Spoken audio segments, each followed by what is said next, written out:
Bonjour, bienvenue sur Objectif Math. Dans cet exercice, on donne la fonction f définie de R dans R par pour tout x réel inférieur ou égal à moins 1, f de x est égal à moins 4 moins 2x. Pour tout x réel strictement supérieur à moins 1 et inférieur ou égal à moins 2 tiers, f de x est égal à moins 2. Pour tout x réel strictement supérieur à moins 2 tiers et inférieur ou égal à 1 demi, f de x est égal à 6x plus 2. Et pour tout x réel strictement supérieur à 1 demi, f de x est égal à 2x plus 4. On demande d'exprimer f comme une somme ou une différence de fonctions dont les expressions sont du type valeur absolue de ax plus b. Vous devriez maintenant mettre la vidéo sur pause et chercher à résoudre l'exercice par vous-même. Même si ce n'est pas demandé, tracer une représentation graphique ne peut pas faire de mal. f de moins 1 est égal à moins 2 nous donne un premier point, et sur l'intervalle moins l'infini moins 1, f est affine avec un coefficient sur x égal à moins 2. On trace donc une demi-droite de pente moins 2. Attention, mon repère n'est pas orthonormé. La demi-droite que je viens de tracer a bien une pente égale à moins 2 et non pas moins 1. f de moins 2 tiers est aussi égal à moins 2, et f est constante sur l'intervalle moins 1 moins 2 tiers. On trace donc le segment d'extrémité les deux points de coordonnées moins 1 moins 2 et moins 2 tiers moins 2. f de 1 demi est égal à 5 et f est affine sur l'intervalle moins 2 tiers 1 demi.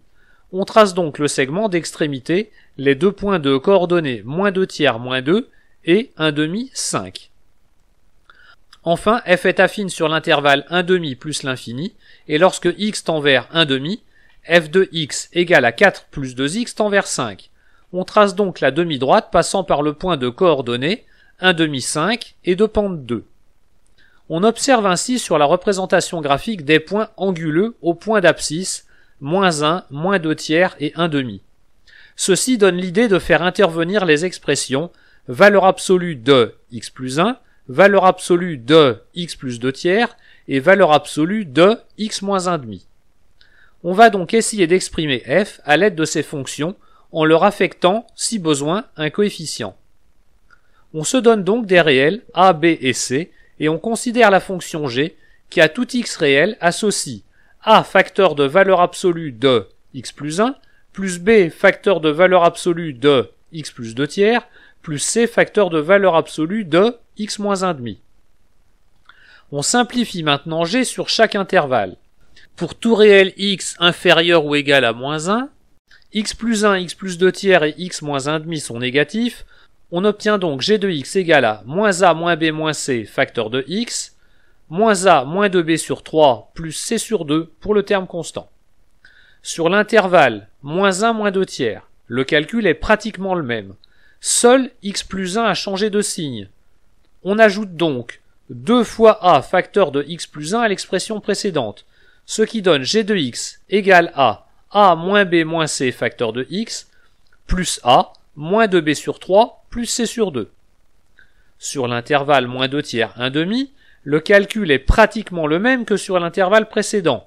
Seul x plus 2 tiers a changé de signe. On ajoute donc 2 fois b facteur de x plus 2 tiers à l'expression précédente, ce qui donne g de x égale à a plus b moins c facteur de x plus a plus 2b sur 3 plus c sur 2. Et sur l'intervalle 1 demi plus l'infini, le calcul est pratiquement le même que sur l'intervalle précédent, seul x moins 1 demi a changé de signe. On ajoute donc 2 fois c facteur de x moins 1 demi à l'expression précédente, ce qui donne g de x égale à a plus b plus c facteur de x plus a plus 2b sur 3 moins c sur 2. À titre de vérification, cette expression est bien l'opposé de celle trouvée sur le premier intervalle. Normal puisque les trois arguments des valeurs absolues ont changé de signe. Nous allons maintenant calculer les coefficients a, b et c de telle sorte que les fonctions f et g coïncident. On reprend d'abord les expressions de f et g sur l'intervalle moins l'infini moins 1. Pour qu'elles coïncident, une condition nécessaire et suffisante est que les coefficients en x et constants soient identiques dans les deux expressions, ce qui donne pour le coefficient en x moins a moins b moins c égale à moins 2 et pour le coefficient constant moins a moins 2b sur 3 plus c sur 2 égale à moins 4. On passe ensuite à l'intervalle moins 1 moins 2 tiers. Et on suit le même procédé. L'égalité des termes en x donne a moins b moins c égale à 0, et les termes constants, a moins 2b sur 3 plus c sur 2 égale à moins 2. Sur le troisième intervalle, les termes en x donnent a plus b moins c égale à 6, et les termes constants a plus 2b sur 3 plus c sur 2 égale à 2. Sur le dernier intervalle, les termes en x donnent a plus b plus c égale à 2, mais c'est l'opposé de la ligne 1. Cette équation est donc inutile, je l'enlève tout de suite. Et pour les termes constants, a plus 2b sur 3 moins c sur 2 égale à 4 est l'opposé de la ligne 2. Cette ligne 8 est donc aussi inutile et je l'enlève. Il nous reste un système linéaire de 6 équations à 3 inconnues à résoudre. On va appliquer la méthode du pivot de Gauss. Elle consiste à fixer une ligne de notre choix qui sera le pivot, et de s'en servir pour supprimer la même inconnue dans toutes les autres équations. Je vais dans un premier temps fixer la ligne 1 et supprimer l'inconnu a dans toutes les autres équations. En remplaçant la ligne 2 par la ligne 2 moins la ligne 1, la ligne 2 devient b sur 3 plus 3c sur 2 égale à moins 2. On peut se demander pourquoi il s'agit d'une équivalence. À partir de ce système, on peut reconstruire le système précédent. Il suffit de prendre la nouvelle ligne L2 et de lui ajouter L1 pour reconstruire l'ancienne ligne L2. Et le mécanisme sera le même à toutes les étapes, ce qui assure un raisonnement par équivalence du début à la fin. En remplaçant la ligne 3 par la ligne 3 plus la ligne 1, on fait disparaître le terme en a de la ligne 3. Et pour avoir des coefficients plus simples, on la divise par 2. Ceci donne la nouvelle ligne b plus c égale 1.